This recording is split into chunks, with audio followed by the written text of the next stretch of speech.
Hello friends, good afternoon. तो start करते हैं।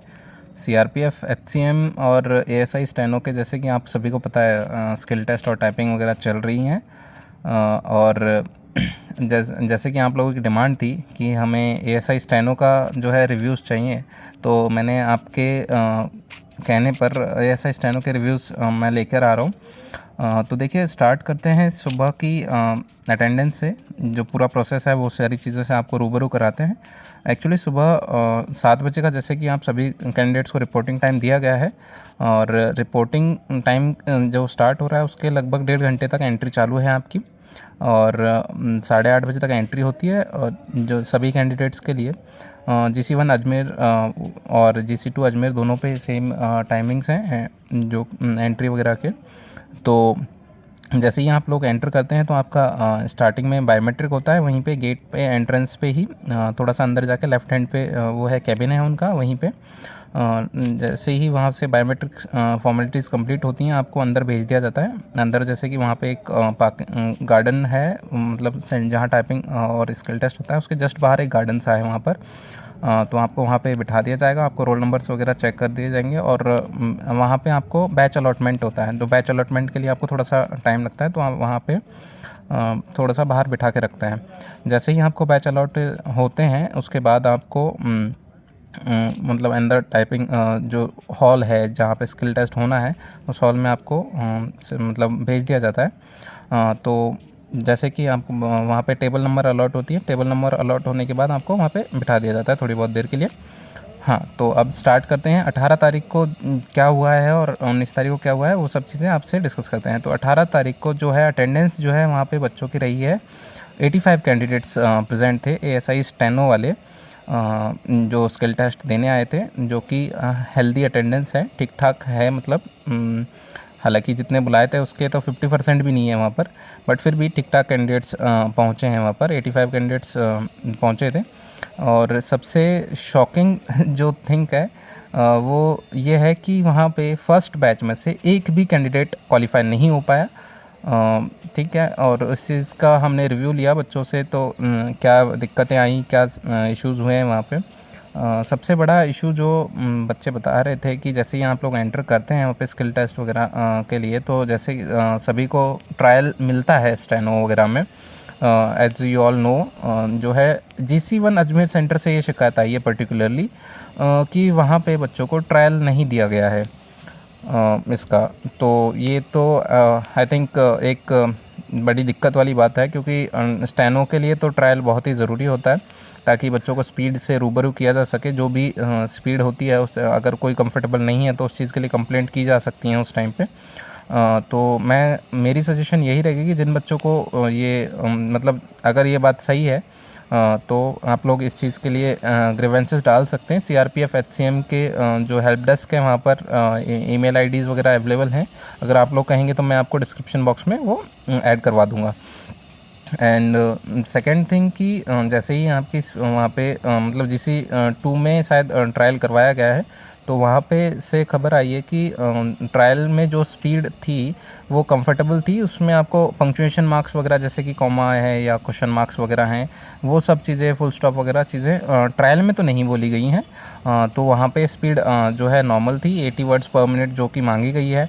एंड नेक्स्ट, जैसे ही आपका मतलब ट्रायल टाइम ख़त्म होता है उसके बाद आपको 10 मिनट का ब्रेक मिलता है। ब्रेक के बाद आपको जो है जो एक्चुअल जो है पैसेज जो डिक्टेट किया जाता है। तो सुनने में आ रहा है कि दोनों ही सेंटर्स पे जब डिक्टेशन स्टार्ट होती है, एक तो डिक्टेटर की जो वॉइस है वो लो रह रही है, बच्चों को वॉइस का इशू आ रहा है।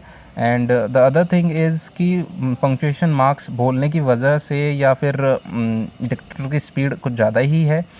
तो बच्चों का मानना है कि जो स्पीड जो दी गई है वो 100+ की स्पीड से डिक्टेट किया जा रहा है। एक तो वॉइस का इशू है, और उसके बाद स्किल टेस्ट का फिर स्किल मतलब जब चलता है तो उसमें एक तो जो बोला गया है उससे बहुत ही ज़्यादा स्पीड बोली गई। तो मेरी सजेशन यही है कि आप लोग अच्छे से प्रैक्टिस करके जाएं स्टेनो की, और be prepared for it. 100+ speed के साथ आप प्रैक्टिस करते रहें ताकि आपको कोई दिक्कतें ना आए वहाँ पे, क्योंकि पंक्चुएशन मार्क्स बोलते हैं तो आपको पता ही है कि वर्ड्स वगैरह अगर ऐड होंगे डिक्टेशन में तो स्पीड तो वैसे भी बढ़नी होती है, बट आई थिंक वहाँ पे स्पीड का कुछ ज़्यादा ही इशू है, तभी बच्चों की बहुत सारी कंप्लेंट्स आ रही हैं। एंड नेक्स्ट थिंग इज़ कि वहाँ पे एक भी क्वालिफाई इसलिए नहीं हो पाया कि कुछ बच्चों ने डिक्टेशन वहाँ पे की हैं, डिक्टेशन लिख भी ली होंगी। ऐसा तो है नहीं कि सभी बच्चे 100 से नीचे की स्पीड वाले होंगे, कुछ बच्चे ऐसे होंगे जो पार्लियामेंट वगैरह की तैयारी कर रहे होते हैं तो उनकी स्पीड होती है 120+ की स्पीड होती है। तो उनका रिव्यू ये रहा कि वहाँ पे वो लोग क्वालिफाई इस वजह से नहीं कर पाए कि उनके सॉफ्टवेयर में इशू है, CRPF वाले के जो सॉफ्टवेयर में इशू है एक्चुअली, क्योंकि वहाँ पे HCM की जो टाइपिंग चल रही है तो सेम सॉफ्टवेयर वो लोग इस टाइपिंग के लिए भी यूज़ करवा रहे हैं। एंड वो दिक्कत वहाँ पे ये हो रही है कि जो उन्होंने जो कैलकुलेशन का जो क्राइटेरिया जो उन्होंने लगा रखा है सॉफ्टवेयर में मिस्टेक्स का, वो सेम क्राइटेरिया उन्होंने HCM वाली में जो क्राइटेरिया था सेम क्राइटेरिया उन्होंने ASI स्टेनो वाली में लगा दिया है। तो उसकी वजह से जैसे ही आप अगर क्योंकि बैकस्पेस इसमें तो अलाउड होता है, तो अगर ये बात है वहाँ पे, तो हुआ सबसे ज़्यादा बच्चों के साथ दिक्कत कहाँ आई होगी कि डबल स्पेसिंग का इशू आया होगा, या फिर बैकस्पेस वगैरह ना यूज़ कर पाने की वजह से जो है टाइपिंग में एरर आए होंगे। अब स्टेनो की उसमें बैकस्पेस का यूज़ होना तो नेसेसरी है जहाँ तक मुझे पता है, क्योंकि ये वर्ड टाइपिंग काफ़ी बड़ी होती है, 800 वर्ड टाइप करने होते हैं, तो यू ऑल नो कि इसमें मिस्टेक्स के बहुत ज़्यादा चांसेस होते हैं। तो इसमें एक सॉफ्टवेयर की दिक्कत सुनने में आ रही है दोनों जगहों से।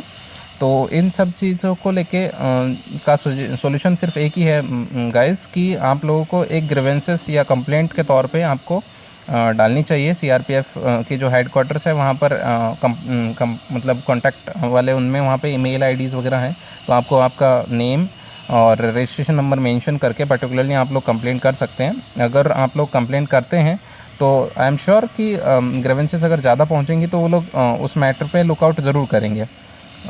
एंड ये तो हो गई हमारी 18 तारीख की बात, और सेम सिनेरियो रहा है 19 तारीख को। वहाँ पे बच्चों की अटेंडेंस रही 78 candidates were available on the particular GC1 centre, और उनमें से 78 में से 29 इंग्लिश वाले थे और 49 जो कैंडिडेट्स हैं वो हिंदी वाले थे।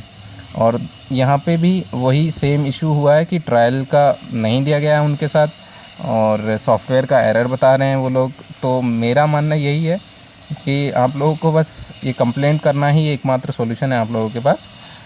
मैंने ये चीज़ सुनी है कि जो 143 वैकेंसीज़ हैं उन ऑलमोस्ट खाली ही जाएंगी अगर इस तरह से ये चलती रही टाइपिंग, या इस तरह से इश्यूज़ फेसेस करने पड़ेगा, या बच्चों की कंप्लेंट्स जो रेगुलरली आ रही हैं उन चीज़ों पे अगर CRPF हेडक्वार्टर्स ध्यान नहीं देता है तो आई एम श्योर ये वैकेंसीज एम्प्टी जाएंगी। क्योंकि 2 दिन में जिस एक पर्टिकुलर सेंटर पे अगर एक भी कैंडिडेट क्वालिफाई नहीं हो पा रहा है तो कहीं ना कहीं यहाँ पे डिपार्टमेंट की तरफ से कोई ना कोई इशू ज़रूर है। क्योंकि ऐसा तो है नहीं कि जो 150 बंदे वहाँ पहुँच रहे हैं वो बिल्कुल ABCD भी नहीं आती हो उन्हें, वो वहाँ जा रहे हैं तो कुछ ना कुछ अपने कॉन्फिडेंस लेवल पे ही जा रहे हैं। वो लोग कहीं ना कहीं तैयारी करके बैठे हैं तभी वहाँ पे प्रेजेंट पहुँच रहे हैं। माना कि सारे कैंडिडेट्स क्वालिफाई नहीं हो सकते हैं, लेकिन आई एम श्योर कि एक इक्का दुक्का कैंडिडेट ज़रूर कहीं ना कहीं पहुँचता है ऐसा कि जो सिलेक्ट होके आता है। और दोनों दिन अगर एक भी कैंडिडेट क्वालिफाई नहीं हो रहा है तो कहीं ना कहीं मिस्टेक्स हैं अंदर इसमें सॉफ्टवेयर में। तो प्लीज़ गाइस, ये बाकी कैंडिडेट्स की तरफ से जो मुझे रिक्वेस्ट आई है कि सभी लोग एक साथ ग्रीवेंसेस डालें, तो मैं यही मैसेज आप लोगों को कन्वे करता हूँ कि आप लोग अगर इस चीज़ को फेस किया है आप लोगों ने भी, तो आप लोग कंप्लेंट करें। मैं आपको कंप्लेंट या ईमेल ID वगैरह जो भी है वो आपको मेंशन करवा दूंगा डिस्क्रिप्शन बॉक्स में अगर आप लोग बोलेंगे तो। वैसे आपको मेन ऑफिशियल वेबसाइट पे जाके आपको कॉन्टैक्ट वहाँ पे वो लिखा हुआ है, वहाँ पे जाके आपको ग्रीवेंसेस डालने हैं। और बाकी सेंटर्स का रिव्यू जो रहा है वहाँ पे मोस्ट ऑफ़ द सेंटर से मुझे वही नेगेटिव रिव्यूज़ मिले हैं कि कोई कैंडिडेट क्वालिफाई नहीं हो पा रहा है। मुझे अभी रिसेंटली अभी एक मैसेज मिला है कि नागपुर सेंटर पे 36 कैंडिडेट प्रेजेंट थे 18 तारीख को, और वहाँ भी एक भी कैंडिडेट क्वालिफाई नहीं हो पाया है। भोपाल सेंटर से भी सेम न्यूज़ मुझे सुनने को मिली है कि 18 तारीख को वहाँ भी कुछ 87 कैंडिडेट्स प्रेजेंट थे और वहाँ पे भी एक भी कैंडिडेट क्वालिफाई नहीं हुआ है। तो ये सब चीज़ों से अंदाज़ा लगा सकते हैं कि आप लोगों के साथ कितना वो इशू हो रहा है। तो गाइस, मैं बाकी सेंटर्स की न्यूज़ के साथ आपको जल्दी आपके साथ हाजिर होऊंगा रिव्यू लेकर।